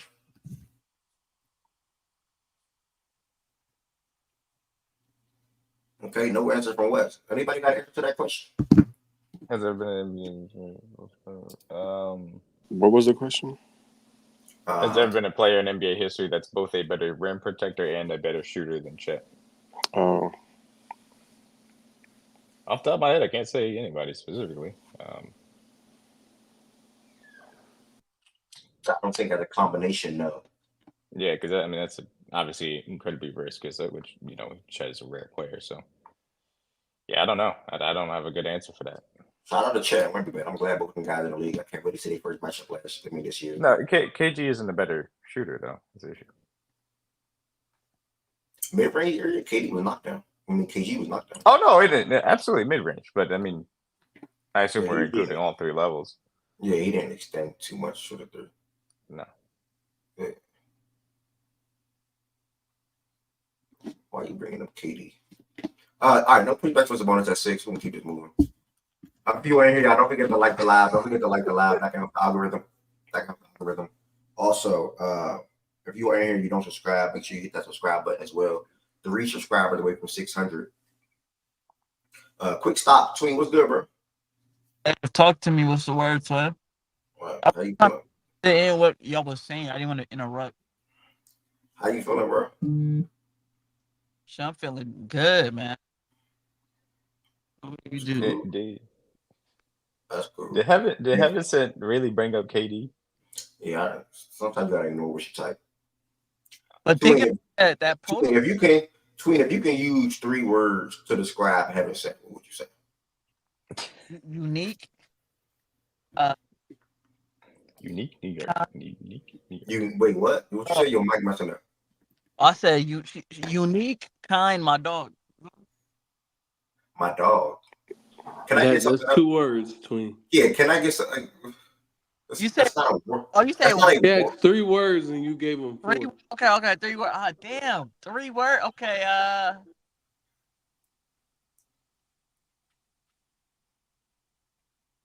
shit, all you gotta do is substitute my dog for friend.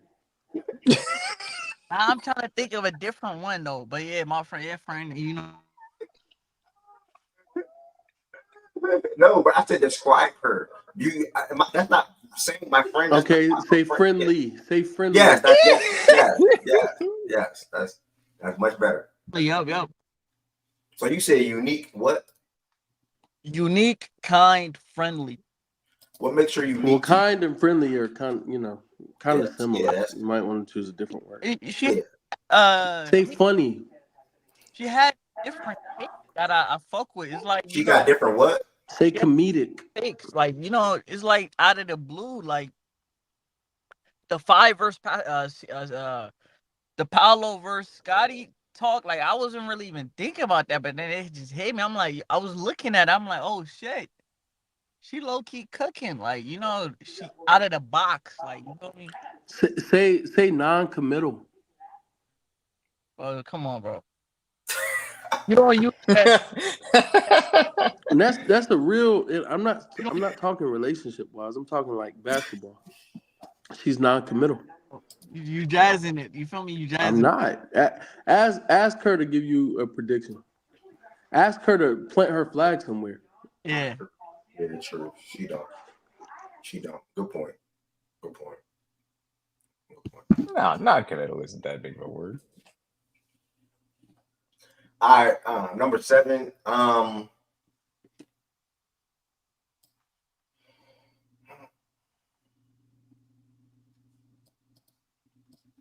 mean, I'll say Chet. I guess I'll say Chet.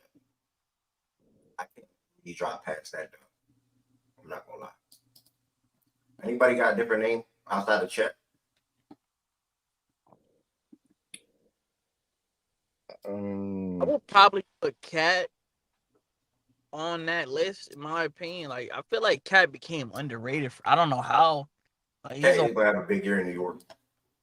Like Cat is a walking 20 and 10, and he's doing it as one of the best spacing bigs.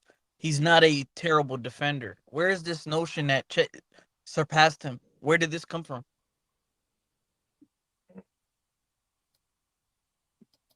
Anybody got any pushback to that?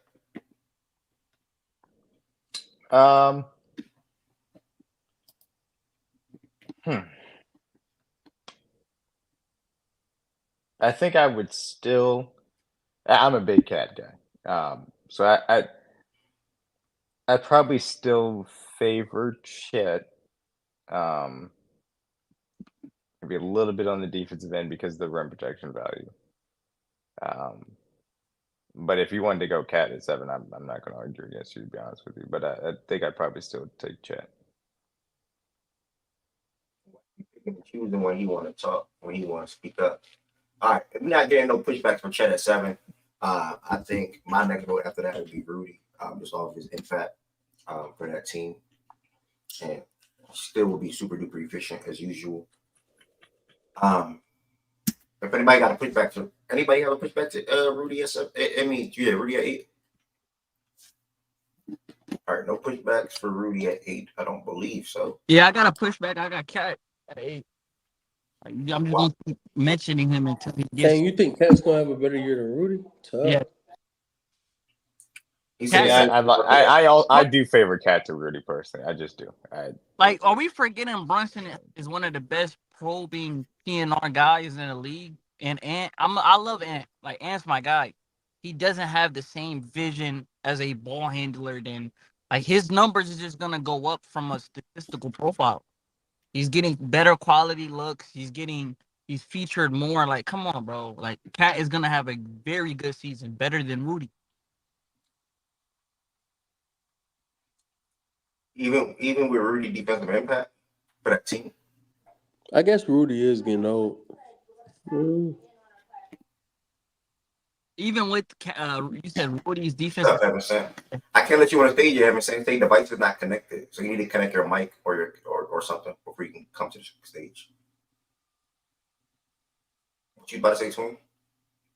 You said even with Rudy's defensive impact, and I said yeah, even with that factor. I think the thing about it is Cat from a defense. Yeah, he played with Tibbs before, but he's more seasoned now. I think he's gonna have a great defensive season. I don't think he's gonna be defensive player of the year, but like this notion he's a liability defensively. I seen Good said, "Yo, Cat's an awful defender." I don't know where they got that from. He was on a team that had the best defense, and he was a part of that. He's not. Cat still gives you defensive value. You want to say, oh, he's a net neutral defender. I give you that. But don't say he's no bad defender or he's losing value because he's not. Come on, bro. He's not. Especially with Tibbs. Nigga, you don't think Tibbs, this is for the next season. You think he's going to be a bad defender next season in the Knicks? Twin, you think he magically going to have a defensive lead? Bro, he didn't play bad defensively last year. What are we talking about? He had a bunch of defenders on him. I came up here to clear my name. I don't give a fuck what y'all talking about for real. I plant my flag on shit. Don't do that, Wes. They was playing with No, you don't. I'm sorry. Rui Hachimura. Bruh. That wasn't a planted flag. Cleveland Cavaliers, not a planted flag. What? Bruh, you are funny, bruh. So these aren't planted flags? When I picked Golden State Warriors to win a championship, not a planted flag? You picked the Warriors in 22? Yes, I did. I won money. No, didn't you bet when that series was 2-1 or something? No, I bet before the series even started. I bet before, like I picked them to win the championship even before they made it to the finals. Okay, I mean, you talking to West. You talking to you, West. I'm just saying, I plant my flags. Oh, he's not even there, so I don't care. He in and out. He in and out. Huh? Hey, having that before you step away or whatever. And I put Rudy at 8 or whoever at 8. What are 3 words to describe to me? Hilarious. Inquisitive. Open-minded. Inquisitive. Yes. Okay. Can we get that? Can I get that definition? Like he's always trying to learn more. Okay. All right. Thank you. Rudy, Cat, she definitely inquisitive is fair. Yeah, with that definition, it is fair. It looks like it's gonna be Rudy, bro. It looks like it's gonna be Rudy. I'm just gonna finish these last 2 names out. Don't want to have to start the process out. Let's see, Rudy. Oh shit, Rudy slided. Some of these names up here for no reason just throwing me off. Like Zubac and Jakob not getting slotted. Wendell's not getting slotted. Throwing me off. Jalen Duren's not getting slotted. Sports already slotted. Hart not getting slotted. All right. Which makes it a little more cleaner. I'll leave it like this. Number 9.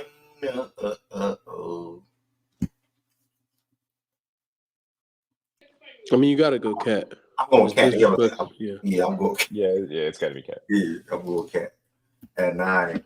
And then the last but not least, to close out the list, Tingus, baby. No, I don't know. With Allen, it's between Porzingis and Allen to me. If they say KP's supposed to be back in January, I heard that means he's yeah, missing. I'd probably go Allen. Yeah, probably go Allen. I'm cool with 20, 22 games. When you start missing 30, it's like But I do think KP is a better player. I mean, I know Kenny and Good said that. I think Allen is better than Claxton right now. So Claxton could take a leap, and it's possible, but I would have Allen over him. So. Oh no, Kenny got to go somewhere with that. Oh well, not D-Max and that.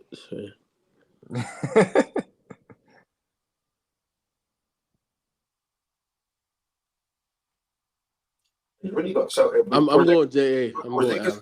Well, Porzingis potentially playing in January. Yeah, that's. I think you take 30. I think you take 30 games off the board. You probably got to go with Allen. That's about 30 games he'll miss.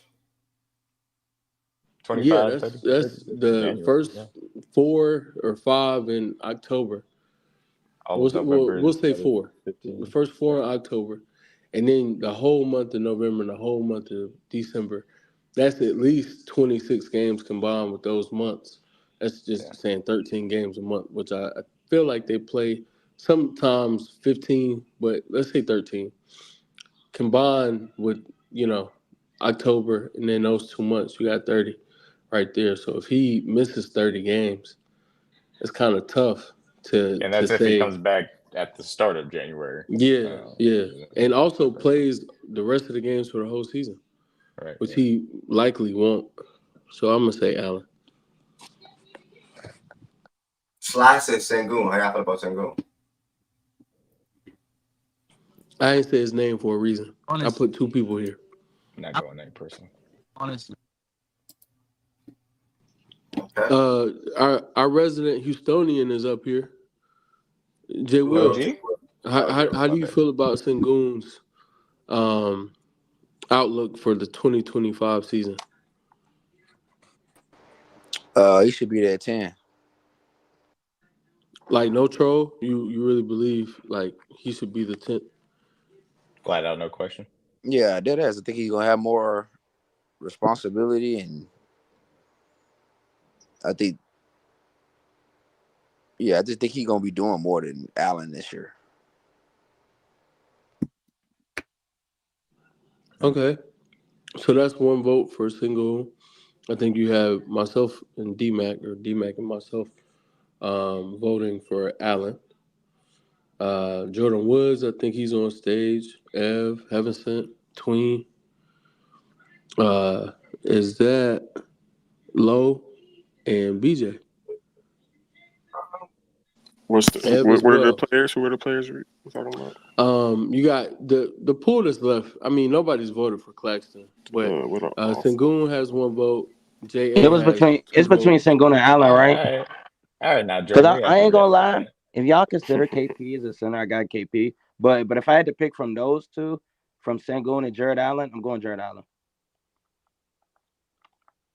I don't think KP's gonna be healthy all year. Yeah, he better than AD, right? Give me Jared.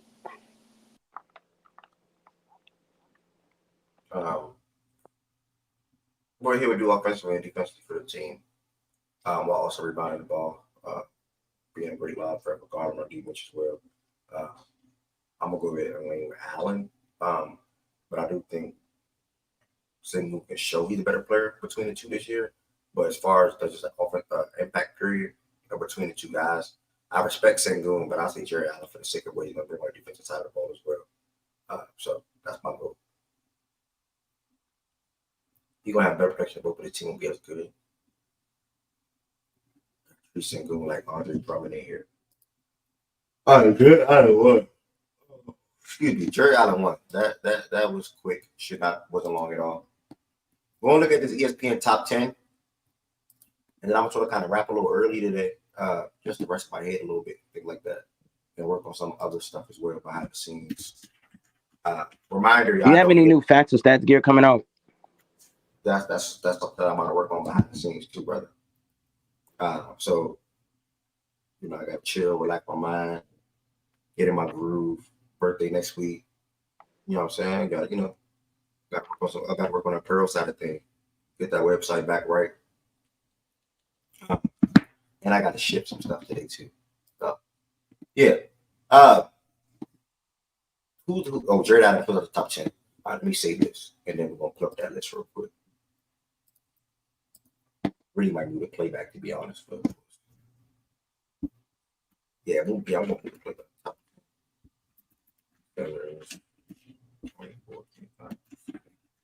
All right. You still had that? You still had that cookout flick? Me and you? Yeah. Yeah. Listen, got to make sure I have a picture with my brother for his birthday. Yep. Thanks, brother. Let me rewind and see who wanted Bam higher than 4. Nobody wanted Bam higher than 4. We were fine with the top 3 the way it went. Only name that got pushed back or mentioned at 4 over Bam was Wemby. And then that led to Wemby. Well, not led to, but then Wemby got slotted at 5. So I just want to say, man, everybody that came through today, thank you. So far on YouTube, if you have not subscribed to Fact That's on YouTube, I'm just keep it right here. Actually, no need for me to move. If you are not subscribed to Fact That's on YouTube, make sure you all do so. Subscribe. And if you're already subscribed, make sure I like the video. And that can also help people come in here as well. And if you know some people that love to talk sports, some about Fact and Stats, all you gotta do is literally hit share, copy the link, and send it out to your friends or family members. Y'all value defense on a ridiculous level. Like seriously, I feel you, Sly. Yeah, I mean, I do give probably more weight to the defensive side of the ball than maybe other people do. But I don't know which specific ranking he had an issue with on that standpoint. Yeah, man. What player is he talking? Is he talking about in general? He's talking about Sengun. I don't know. Sengun and Jared Allen. Yeah. Is Sengun, bro? Slide. Is Sengun that special on offense, or is he just another average league player?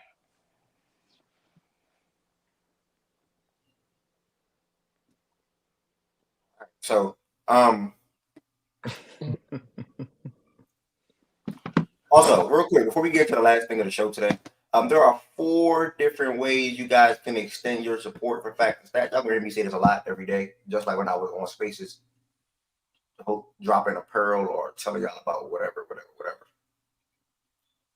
There are 4 different ways you can extend your support for Fact and Stats on top of being in here, which I greatly appreciate. You can start that off by sharing, and subscribing to the platform. But outside of that, you must be on a desktop for this first one. You can become a member of the Fact and Stats community on YouTube with customized perks and things of that nature, which I'm also got to work on today some more as well. 15 plus members signed up this week. I turned on that feature on Sunday. 15 plus people signed up this week alone. Thank y'all. Y'all know who you are. Greatly appreciate it. Outside of becoming a member, you can send super chats, super stickers, and super thanks to the platform as well, or to the YouTube show, whatever the case may be. So members, become a member, send super chats, super stickers, super thanks, expression on showing your extended support for the Fact and Stats platform. We'll greatly appreciate it. Outside of that, we're gonna go ahead and jump to this last thing. I'm gonna leave this floating on the screen. We're gonna jump to this last thing. Go ahead. Yeah, I was just gonna ask, and I'm not trying to be glizzy head because she did say GG's to me last night. J. Will, did you have any thoughts on the game? Because we went over the finals. What you gotta say? What you gotta say? I'm not subscribing to whatever. You ain't Sabrina, so I'm not going crazy on you, J. Big Stewie. They was talking crazy in the chat yesterday, bro. Let that clown have his fun, bro. I think with me with the W, man, I think I don't think this playoffs alone. I think we could have lost to the Sun. Now I do think the Aces kind of showed that they were behind the top three. I will say that. I'll concede to that. I thought the Aces would get to the playoffs, flip a switch, and they didn't. They guards didn't. They guards didn't show up, and then Asia also didn't show up. Like, just keep it real, she wasn't that good in that series. So the top three teams, I think it's dead ass even, bro. I don't really think. I think that's what I think. I think if you're a Liberty fan, I think if you're a Liberty fan, you can say you're better. I think if you're a Knicks fan and you say, "Oh, I think we're the best team," or I think if you're the Sun team, like, I think all teams can say that because the way things are playing out. I'm being honest. Like Laney having 20 last game and just damn near couldn't miss is like what? So y'all had things help y'all, aid y'all. Y'all had some shit like that. We had some shit like that on the other end. But I think when Fee is locked in with Stewie, she's been doing a hell of a job defensively one-on-one. I think the Liberty did a good job yesterday breaking her free of Stewie. Fee. Stewie got to it on any other player that was not Fee. And I'm looking at my coach. I'm looking at Cheryl. I'm like, she's cooking right now, right? We're not gonna make no fucking adjustment. Like, well, they keep doing ghost screens. They keep doing switching screens. I mean, so what? Trap. You either get a trap and get a trap and try to, like, Fee been doing a good job of, like, ball, like, playing on the ball really tough.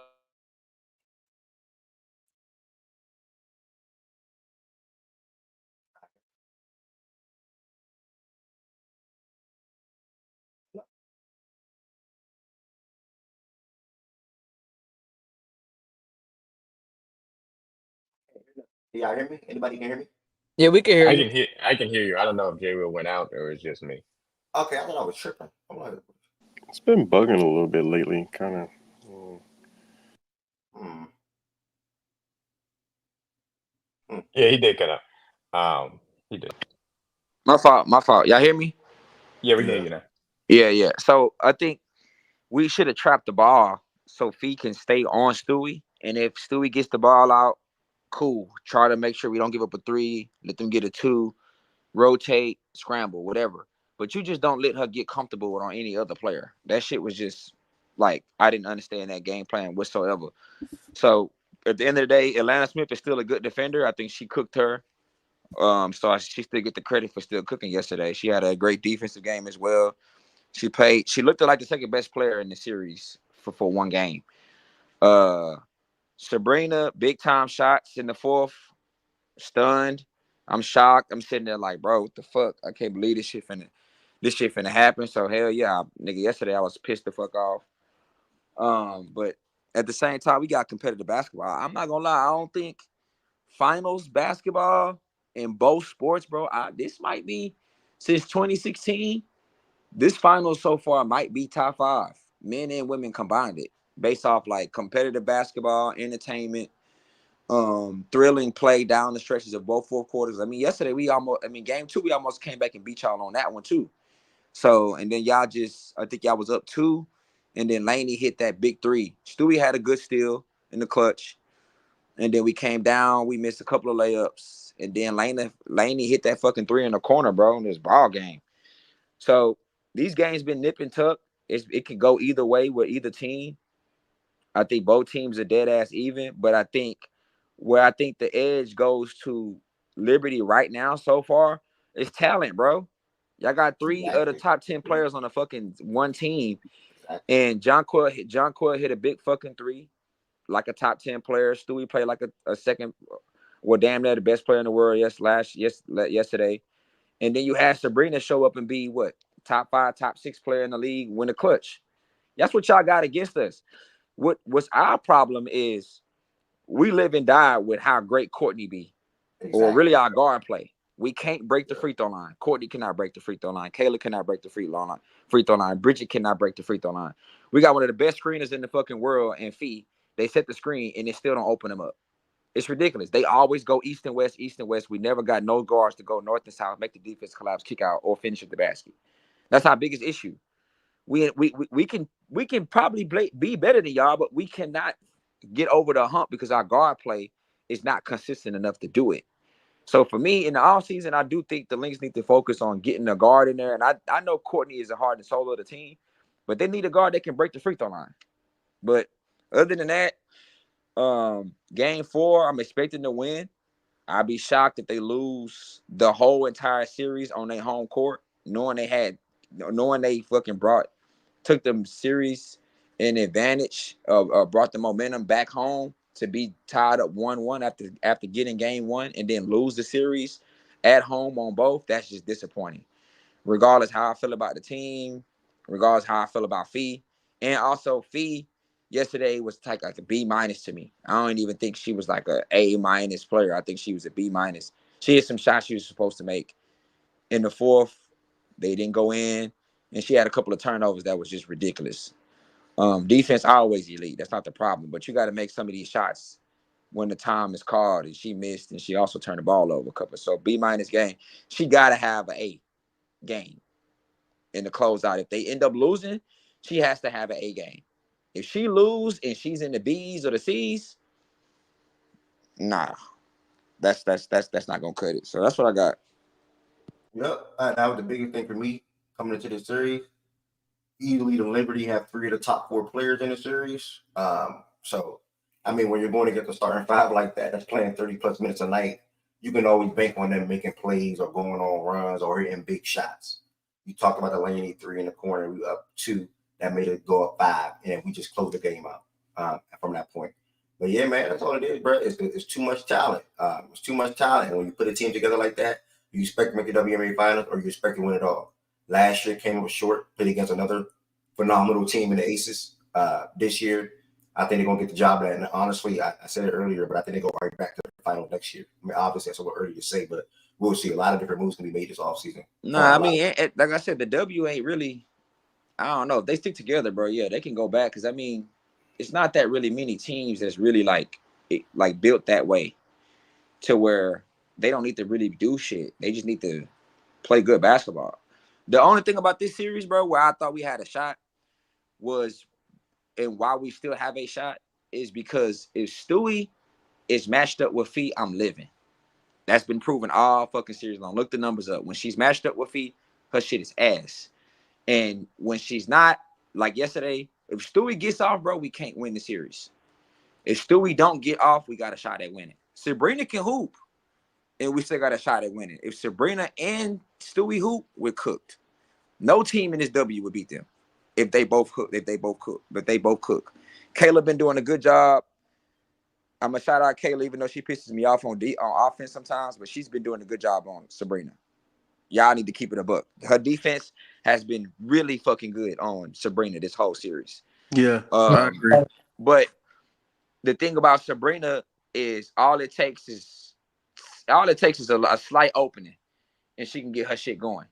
But the thing is, if Stewie hoop, because Jonquil's gonna hoop every fucking game. We can't guard her. She's too fucking big. I was about to say there's nothing we can do about her. She's too fucking big. She's too fucking talented. She's gonna find a way to 15, 16, 17 points. Y'all did a good job last night. That's just gonna happen. John Coyle went crazy last night. She scored like 16. I think she had like could be 12 or 11 or something like that. But we didn't really play. Let me see how much she had. I don't want to lie. She had like 16, didn't she? J. Will, do you like that reach on the last 13, play? 13, 5, and 4. That's what she did. Yeah. J. Will, you like her reaching on that last play? Who? Kayla. Oh, another person that pisses me off that y'all got that's helping y'all to fuck out is fucking Phoebus, bro. She getting on my fucking nerves. Like, can you miss? Can you miss the shot sometimes? She just solid as shit, man. Can she miss sometimes? Like shit. Yo, J. Will. But she really got a jumper though. That shit really money for real. She do. So I don't know, bro. The key to the series is Stewie. That's my personal opinion, bro. She go off, we lose. I think one, I do think y'all lose tomorrow.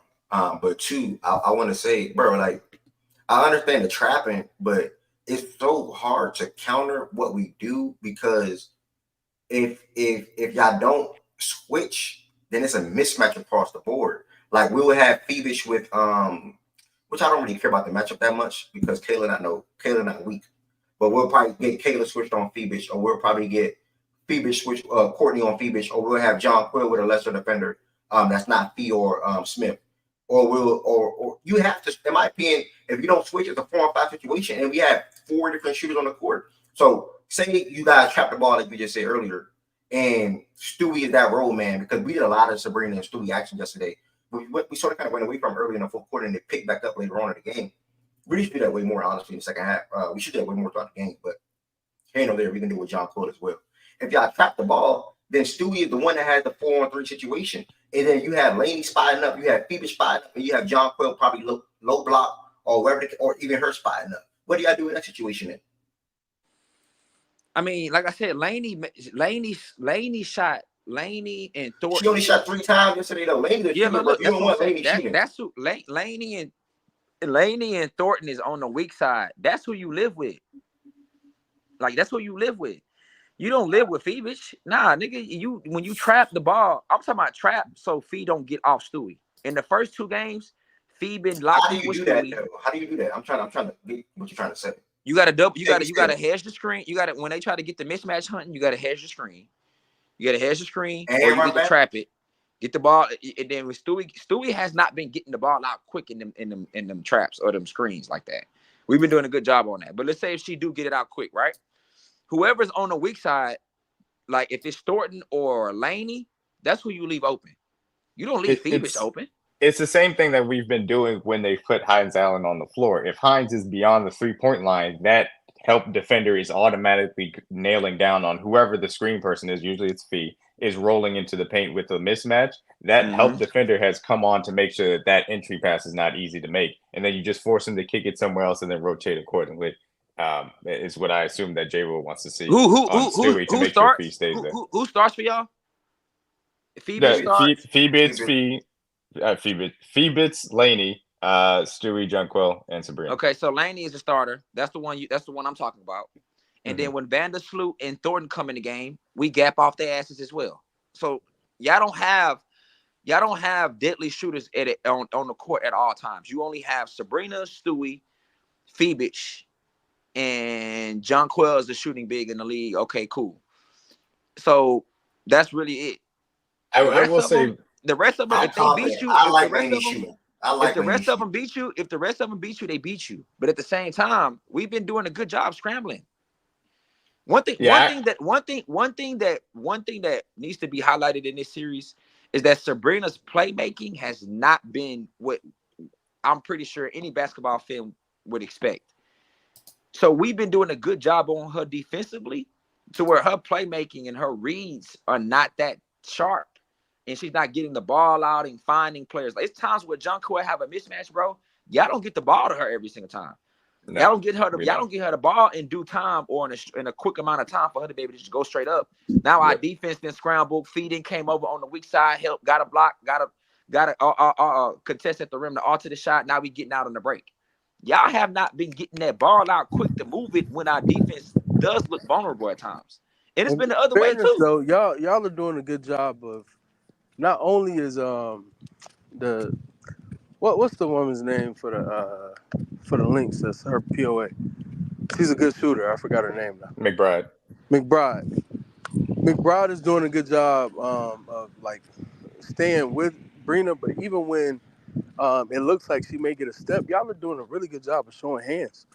Y'all, like, especially when your bigs are in the game, if they go to a pick and roll, even if it's somewhat of a ghost, and they still high heads, they show hands, man. That and when you have a defender who's close with her POA, and then you have a big showing those high hands, sometimes Brina's, I mean, yeah, it's just tough. Because last night, I think you all did a really good job, Jay Will, like the Lynx, with when you all did show high, just hands and being suffocating. So it made her over dribble. Because I agree, there were pockets, there were some windows. She could have executed a nice bounce pass, swung the ball, gotten it to whoever had the mismatch. But again, yeah, exactly. That's what we would do. That's what we would do with Stewie too. Like Fee got great hands, bro. Great deflection. We come up on that screen. She try to get a mismatch hunt, show hands, play aggressive, try to get some deflections or whatever on a pass from Stewie, and then we get out. But and another thing in Game 4 is going to be pivotal. The team that can get out and transition and score more is the team that really creates the momentum in the series. When the Liberty get out in transition, they got way more firepower. So you're at that mercy. If we get out in transition, then we don't have to set our half court offense up all the fucking time and look like some shit. So transition is really going to be key to next game. I'm not gonna lie, because in game one we couldn't fucking rebound for shit. Y'all got all the fucking second chance points. It's like, bro, if we still was in that game. So I say these teams are damn near dead ass even. What makes the Liberty better is they got more talent, but they got to use that talent and show that they're better. They're not really doing that, so they're giving us a shot at beating them. It's a back and forth thing going on right now. So game folk will be crazy. Yeah, and that's the thing that I emphasize coming into the series is that the Lynx defense is an equalizer from that standpoint. You really have to be efficient and ruthless in how you take advantage of the very small crevices that they will give you. And we have the talent to do that, but if you're not doing that every single possession down and on your shit to do so, if you have a little bit of lapse, if you're a little bit late getting the ball at a double team, if you're not keeping the ball high, especially off the offensive glass as well, those entry passes aren't crisp, then they're going to be able to rotate and recover accordingly. So I agree with you wholeheartedly. There are more paint touches for Jonquel that I think we need to take better advantage of. And I don't think that Sabrina has done a great job from a playmaking standpoint, but I also think that you guys have had a really good plan for making it tough on her. And I think that Fee has done a great individual job anytime she's matched up with Stewie as well from that standpoint. So the plans that you guys have come into have been predictably excellent, and the play has matched it as well. We've just, even though I think that we've missed on opportunities to take advantage of it more, we found enough to this point to be up 2-1, of course. But it's just, I agree with you in the way that you're looking at it. It's not the best answer, because I do think that Laney can beat you at times. Obviously, she was able to in game 2. She had a few nice shots in game 3 from the standpoint, but yeah, I'm living with that. I'm living with that. Then I'm living with that. I'm living with that. Then Stewie giving me 30. Yeah, that's your best answer. Give me 30, I can't do nothing with that. She getting and ones. She pulling up in people's eyes. Like, now her confidence then got going. Once her confidence get going, it's kind of hard.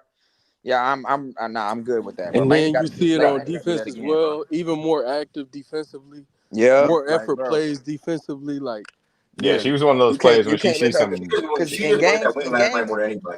in games 1 and 2. Like I said, bro, when it's a one-on-one with Fee, I'm living. I'm good. I'm eating over here. You feel me? You know what I'm saying? I'm feeling good. She ain't got nothing for that. She got something for that game. She ain't got nothing for that, Gango. I ain't gonna lie. We living. Go look them numbers up. It look really, really bad. So we good over here with that. It's the switch. I think the coach for the Liberty outcoached Cheryl last night. Like, bro, we finna get Fee off Stewie, and your defense is gonna have to figure out how you gonna try to combat that. And we never did, bro. That girl woke up in the third quarter and the fourth, and it was over. It's nothing. She cooked both quarters back to back, bro. She was crazy. So that's the key to the series, bro. It's really come down to that. If Stewie get her shit off again, game 4, bro, it's a wrap. Because I do think Sabrina might fuck around and play better now that she didn't come off this momentum of hitting these big shots. Yeah, I mean, we haven't seen a really good Sabrina game from that standpoint. We got a Stewie masterclass last night on both ends from that standpoint too. And another thing too, if Atlanta Smith can't go 100%, we out of there. That's tough. We out of there, because then Allen is gonna be on the court, and y'all gonna just be sagging off everything, and just it's gonna be tough. We need Smith back, so I hope her back feeling a little bit better for game 5. Yeah. Good series so far. All 3 games been really damn good.